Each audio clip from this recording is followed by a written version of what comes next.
Hi, it's Casey.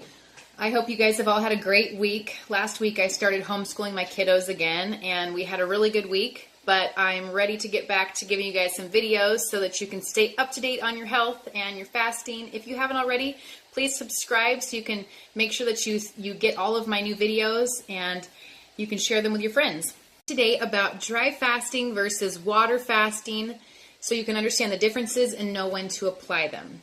So if you're a person that just has some health goals of wanting to get fit, you want to lose weight, you might not have any known health issue, but you're like, I'm not doing great. I could look better. I could feel better.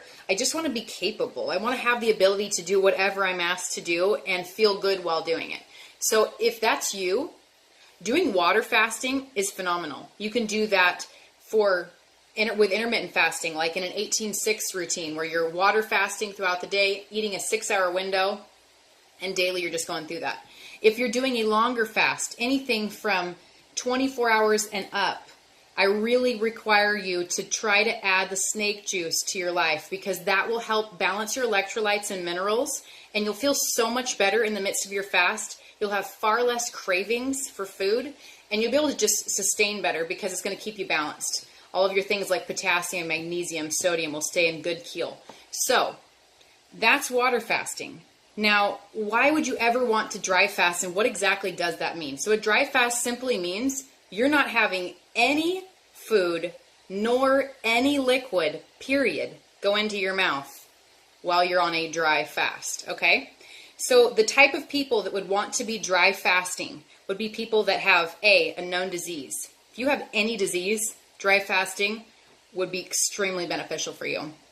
If you have skin issues, if you have acne, if you have eczema, if you have psoriasis, any major skin issues, outbreaks, rashes, whatever it may be, any autoimmune disease, all those types of things would be very good for you to apply the dry fasting. So dry fasting, as you're doing it, let me just compare. When you do a water fast, it's fantastic. 1 day of water fasting is the equivalent of 5 days on a juice fast, just for you guys to understand. So sometimes you're going to be seeing these people out here being like, oh, I juice fast. And that's good, but it's not great. It's better, I guess, than just eating normal, but it's not going to give you nearly the benefits of if you're doing a harder, water or dry fast. So then we take it to the next level. 1 day dry fasting is like 3 to 4 days with a water fast in terms of the autophagy you're going to get. And just a reminder, the autophagy means the cell recycling that happens. So when you have broken dead proteins and cells, whether it be in the form of scar tissue, cellulite, or it's just a cell that's dead and sitting there, not moving, your body can then go in and vacuum out the old and then send responders to say, hey, we cleared out this section. We need new healthy cells to be then deposited in their place. So it's a great way of recycling cells that we need. And in the midst of that, you're also going to recruit your fat stores to get burned up. And while we're burning up our fat stores, you're detoxing because those fat stores, they're full of toxins that you've accumulated throughout the years, okay? So by dry fasting, you're going to ramp up your autophagy significantly. So if you want to have the fastest healing and recovery from whatever illness is plaguing you at the time, dry fasting is what you want to do. So if you've never ever fasted in any fashion in your life, I would first recommend cut all processed carbs, all simple carbs in the forms of sugar, bread, flours, pastas, grains, and after you've cut those simple carbs out of your diet, then adhere for at least 3 to 5 days to a ketogenic diet, which is high fat, moderate protein, extremely low carb. So do that just to get yourself prepared for this. And then I suggest try your first 24-hour water fast. When you're doing a water fast, to get the best benefits from your water fast, I really recommend using snake juice. And I have a recipe for that and a YouTube all about what snake juice is, how to make it, what to buy. And it's in a YouTube that's underneath. It's somewhere like called snake juice and what it is and why you want it. So check that one out so you can try that. But once you get past that and you've kind of done that week of preparation, you're ready to do a dry fast. So for your dry fast, you're simply going to wake up and you're not going to eat or drink anything for the entire day. You want to see how far you can go. Minimum, you want to do 12 hours, which, come on guys, you can do that. I mean, we probably are in bed for close to 8, right? We should be at least that long. So that's already 8 of it. You only have to 4 hours of waking time that you're not consuming something. Okay. Up to 22 hours dry fast. And then you can break it with like an OMAD, small ketogenic meal.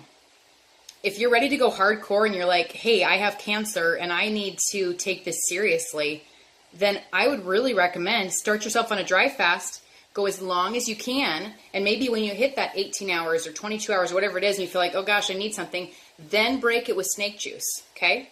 Because that will then reinvigorate you. That'll give you those electrolytes that you need. It'll up your potassium, your magnesium, all that stuff you got to have. And then you can just continue your fasting. Fast as long as you can on the water, on the snake juice.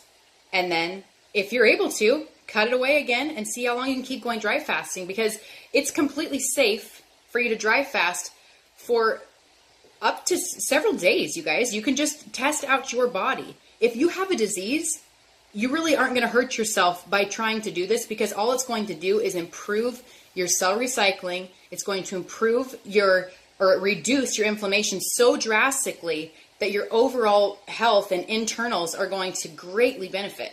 So a couple of things that specifically that science has shown that dry fasting does is, number one, it improves your brain function, your memory, and your cognition.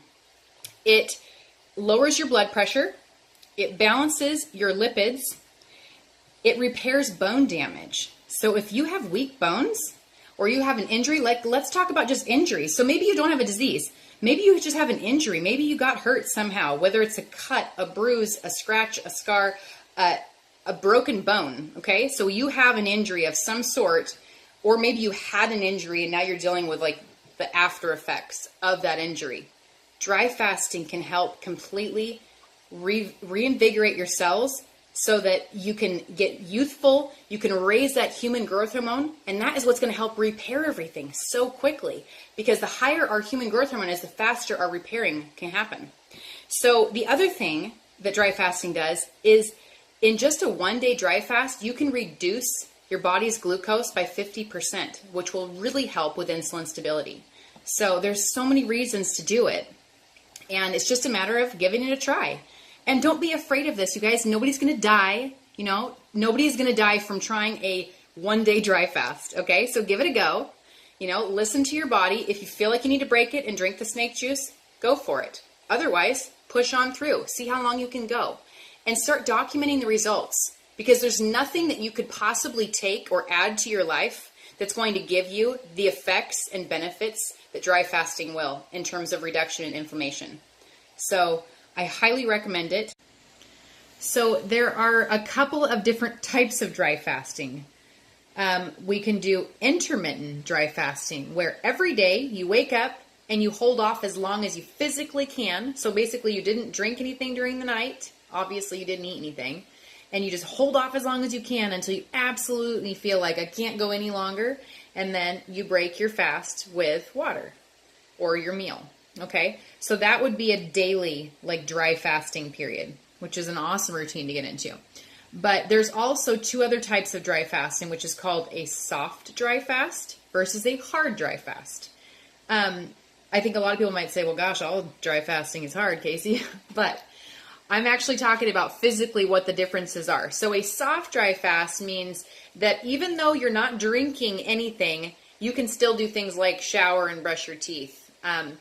If you're doing a hard dry fast, you have 0 water contact, because depending on how long you go, your body can physically absorb water if you touch it. So like if you were to get in the shower and you hadn't drank anything for quite some time, your body could physically start absorbing that water in through your pores.